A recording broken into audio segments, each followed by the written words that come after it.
کیا کہنا چاہتا ہے؟ بات ختم ہوگی، میں چلا گیا۔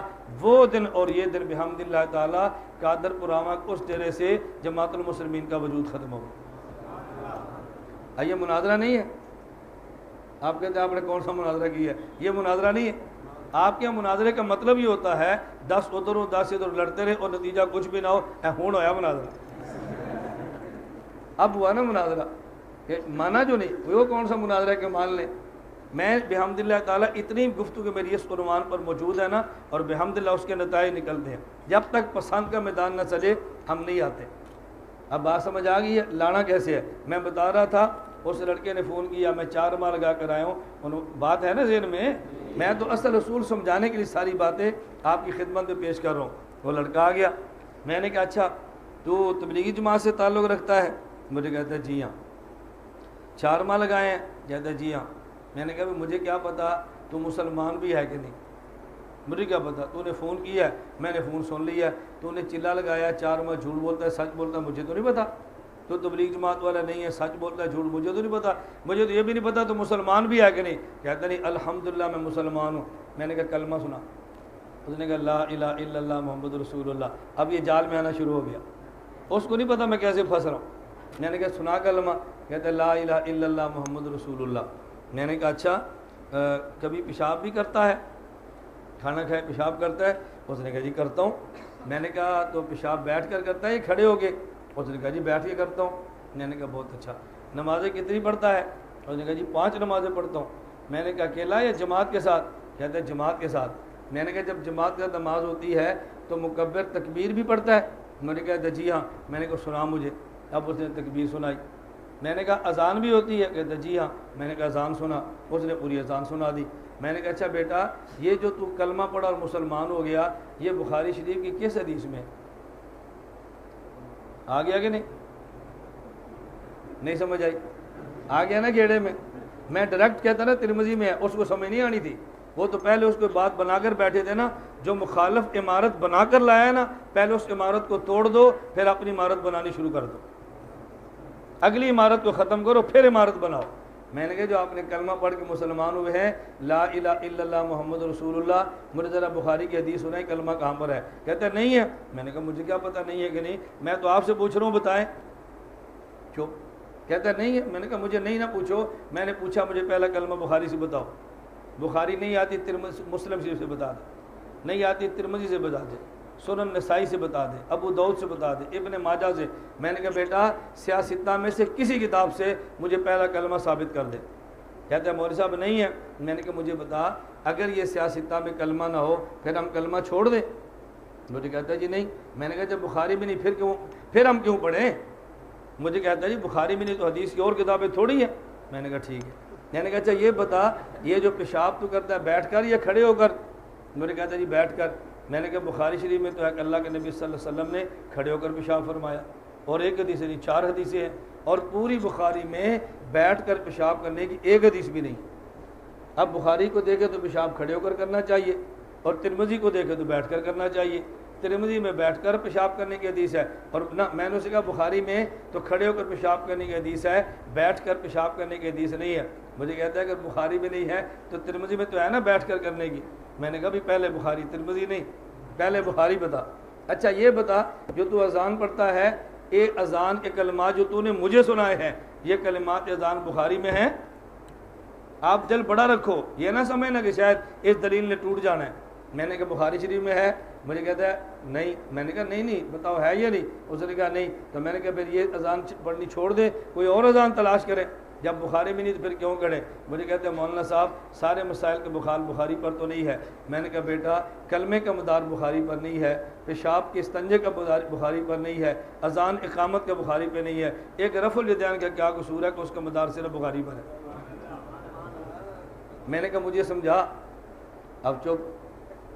میں نے کہا جس نے سبق پڑھایا نا اس کو بتا کہ جو آپ نے سبق بتایا تھا وہ مجھے بھول گیا ہے، اس میں غلطیاں زیادہ نکل آئی ہیں، اب آگے چل، اب کچھ بھی نہیں ہونا۔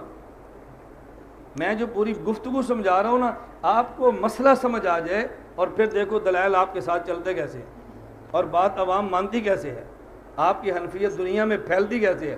الجھن صرف یہ ہے ہم اپنا مسئلہ سمجھا نہیں ہے اور سمجھانے والی ہمارے پاس زبان نہیں ہے۔ اور جن کے پاس ہے ان کو ماننا نہیں ہے۔ تیسرا بات بھی تو ساتھ ہے نا، ایسے ہی ہے نا مدثر، ان کو ماننا نہیں ہے، مانے تو پھر مزہ آئے نا۔ جس بندے کا فن ہوتا ہے نا، فن والے بندوں سے رابطہ کریں، پھر دیکھیں فن کیسے سمجھ آتا ہے۔ اب یہ بات سمجھ آ گئی، میں اس لیے بتا رہا تھا کہ غیر مقلدین کے آپ دھوکے سمجھو، وہ کس طرح دھوکہ دے کے مسئلہ صاف کرتے ہیں۔ تو ہمارا موقف کیا ہے کہ شروع میں رفع الیدین کریں گے اور باقی پوری نماز میں رفع الیدین نہیں کریں گے، اور غیر مقلدین کا موقف 10 مقامات پر کریں گے اور باقی 18 مقامات پر نہیں کریں گے۔ اب ہم ایسی دلیل پیش کریں گے کہ جس میں ایک کا اثبات و باقی تمام کی نفی ہو، اور غیر مقلد ایسی دلیل پیش کرے گا جس میں 10 کا اثبات اور 18 کی نفی ہو۔ ہمارے دلائل میں سے پہلی دلیل قرآن کریم کی آیت ہے، پہلی دلیل قرآن کریم کی آیت ہے، قد افلح المؤمنون الذین هم فی صلاتہم خاشعون، پارہ نمبر 18 سورۃ المؤمنون آیت نمبر 1-2، شروع کی 2 آیتیں ہیں۔ حضرت عبداللہ بن عباس رضی اللہ تعالیٰ عنہما اس آیت کی تفسیر میں فرماتے ہیں، مخبتون متواضعون لا یلتفتون یمینا ولا شمالا ولا یرفعون ایدیہم فی الصلاۃ ولا یرفعون ایدیہم فی الصلاۃ، کو نماز میں کوئی رفع الیدین نہ کرے۔ نماز میں کوئی ایک بچی ہے، تمام کی نفی ہو گئی ہے، نماز میں کسی کوئی رفع الیدین نہ کرے، یہ ہماری دلیل ہے۔ آگے دیکھیں، اور بالکل اسی طرح حضرت حسن بصری رحمۃ اللہ علیہ سے بھی اس حدیث کی قرآن کریم اس آیت کی تفسیر موجود ہے، وہ بھی یہی فرماتے ہیں کہ آدمی رفع الیدین نماز کے اندر رفع الیدین نہ کرے۔ تو ہم نے صحابی سے بھی پیش کیا اور تابعی سے بھی پیش کیا، اور آپ کو یاد ہوگا میں نے آپ کی خدمت میں ایک اصول پیش کیا تھا۔ پہلے حسن بصری کی تفسیر ذرا دیکھ لیں، فرماتے ہیں خاشعون الذین لا یرفعون ایدیہم فی الصلاۃ الا فی التکبیرۃ الاولیٰ، تکبیر اولیٰ کے علاوہ کہیں بھی رفع الیدین نہ کریں۔ ہم چونکہ تمام کی نفی کرتے ہیں اور صرف شروع کا رفع الیدین مانتے ہیں، ایک کا اثبات ہے باقی تمام کی نفی ہے۔ اس پر ذرا تھوڑی سی گفتگو سماعت فرما لیں۔ غیر مقلد آپ سے کہے گا اگر قرآن کریم میں آیت آپ کی ہے تو آیت ہماری بھی ہے، یہ ذرا سمجھ لیں۔ قرآن کریم میں خذوا زینتکم عند کل مسجد، اور یہ مسجد سے مراد صلاۃ ہے، خذوا زینتکم عند کل صلاۃ۔ حضرت عبداللہ بن عمر رضی اللہ عنہما فرماتے ہیں یا زینت سے مراد رفع الیدین ہے، یعنی خذوا زینتکم عند کل صلاۃ، اس کا معنی یہ ہوگا خذوا رفع الیدین عند کل صلاۃ، جب نماز پڑھو تو رفع الیدین کیا کرو۔ وہ کہتے ہیں اگر آپ کے پاس قرآن ہے تو ہمارے پاس بھی قرآن کریم موجود ہے، ہم اس لیے کرتے ہیں۔ اب ذرا بات اچھی طرح سمجھ لینا، ہم کہتے ہیں نا ایسی بات نہیں ہے، آپ کو بات سمجھنے میں دقت پیش آئی ہے۔ ایک ہوتا ہے لفظ فی، ایک ہوتا ہے لفظ اندہ۔ فی کہتے ہیں اندر کو اور اندہ کہتے ہیں پاس کو، اندہ کہتے ہیں پاس کو۔ وہ رفع الیدین جو تکبیر تحریمہ والا ہے اسے اندہ صلاۃ کہیں گے، اور رفع الیدین جو رکوع والا ہے اسے فی صلاۃ کہیں گے۔ عبداللہ بن عباس رضی اللہ عنہ فرماتے ہیں لا یرفعون ایدیہم فی الصلاۃ، نماز کے اندر جو رفع الیدین ہے وہ نہیں کرنا۔ عبداللہ بن عمر فرماتے ہیں خذوا زینتکم عند کل صلاۃ، جو اندہ ہے وہ کرنا ہے، ہم اندہ کے قائل ہیں اور فی کے قائل نہیں ہے، اس لیے عبداللہ بن عباس والی تفسیر بھی ہماری ہے اور عبداللہ بن عمر والی تفسیر بھی ہماری ہے، نہ تمہاری وہ بنتی ہے نہ تمہاری یہ بنتی ہے، دونوں ہماری تفسیریں ہیں۔ جواب سمجھ آ گیا؟ اس لیے ہم اس مسئلے پہ سب سے پہلے قرآن کریم پیش کرتے ہیں، ہم کہتے ہیں ہمارا موقف یہ ہے۔ آگے جتنی روایات ہیں میں نے پہلے بھی آپ سرچ کیا کہ حدیث لکھی ہوئی ہیں، اس پر اعتراضات بھی لکھے ہیں، اعتراضات کے جوابات بھی درج ہیں، آپ اس کو دیکھ لینا۔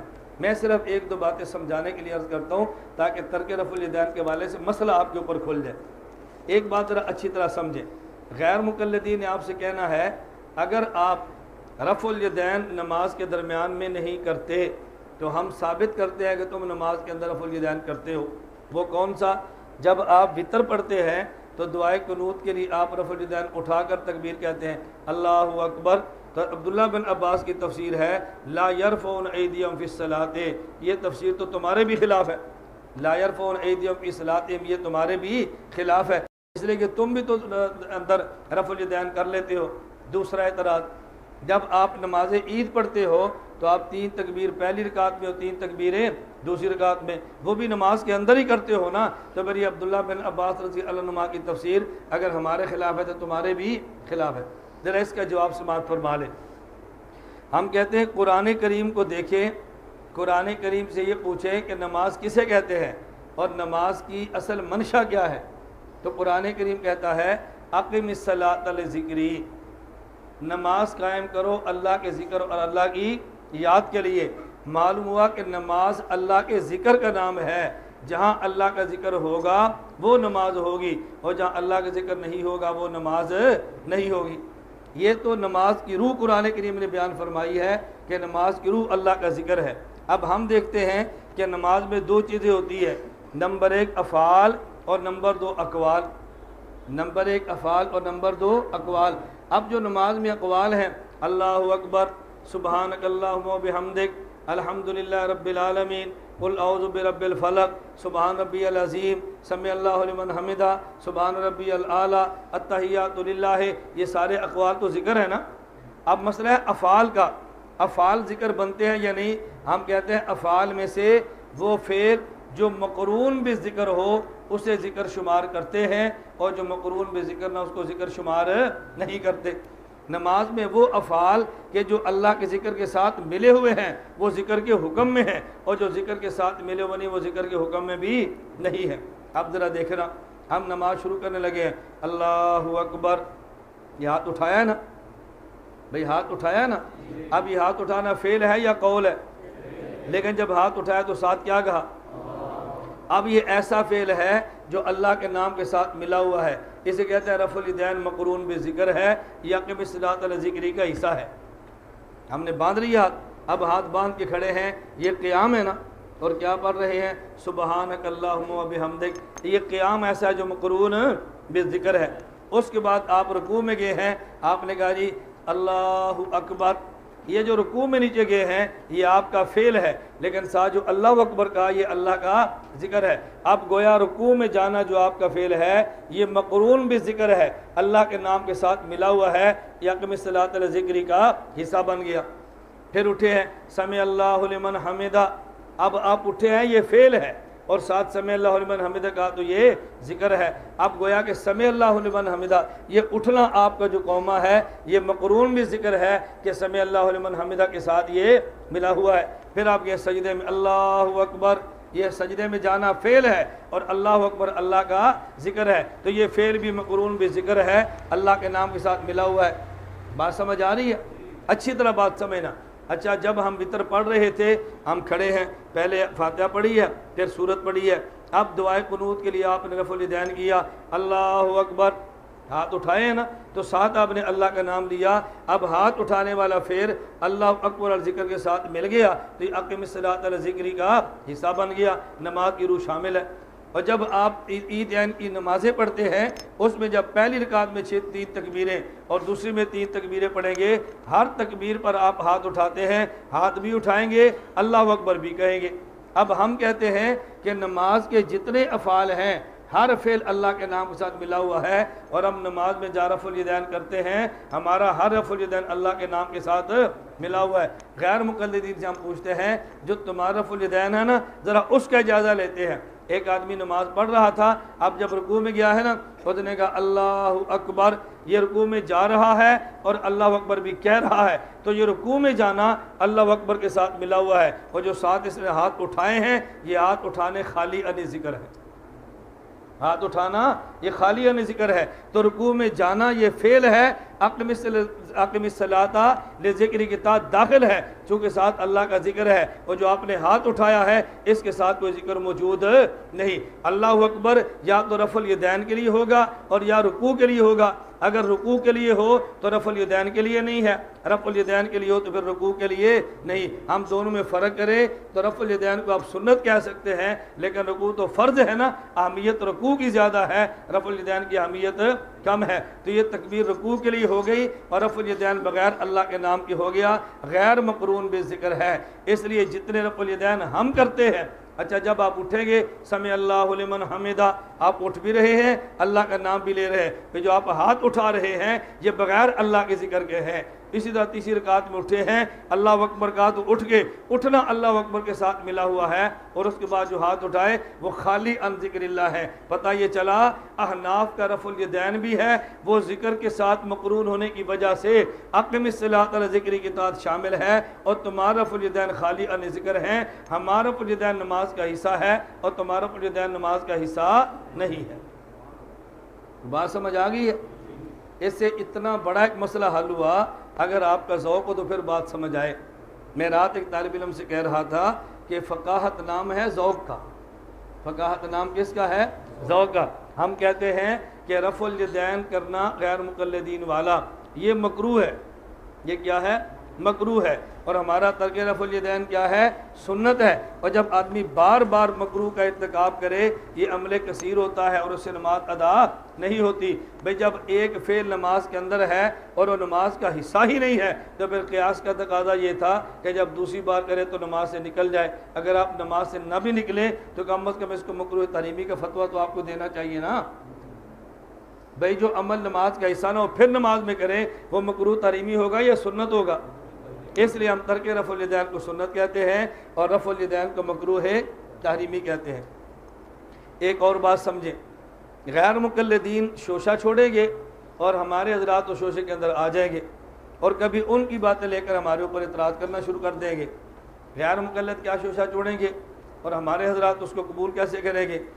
غیر مقلد بھی رفع الیدین کرتا ہے اور مکہ اور مدینہ والا بھی رفع الیدین کرتا ہے۔ غیر مقلدین بھی رفع الیدین کرتے ہیں، حضرت امام شافعی رحمۃ اللہ علیہ بھی رفع الیدین کرتے ہیں۔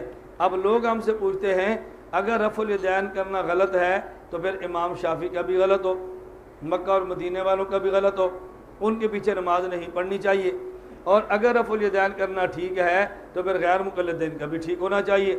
ہم کہتے ہیں غیر مقلدین کا رفع الیدین باطل ہے اور امام شافعی کا رفع الیدین حق ہے۔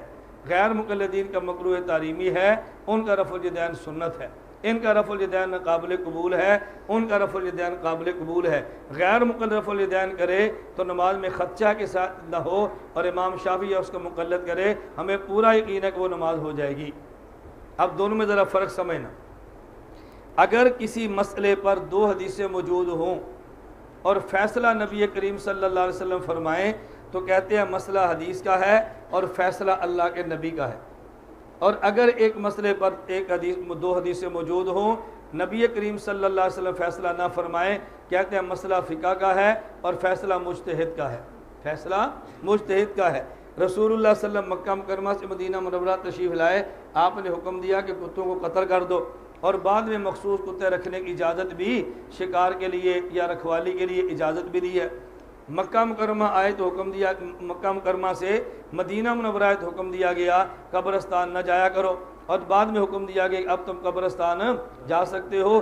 کنت نہیتکم عن زیارت القبور فزوروہا۔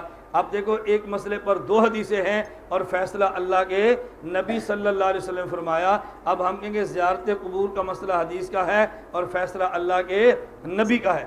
اور اگر ایک مسئلے پر دو حدیثیں موجود ہوں اور فیصلہ اللہ کے نبی صلی اللہ علیہ وسلم نہ فرمائیں، ہم کہیں گے مسئلہ فقہ کا ہے اور فیصلہ فقی اور مجتہد کا ہے۔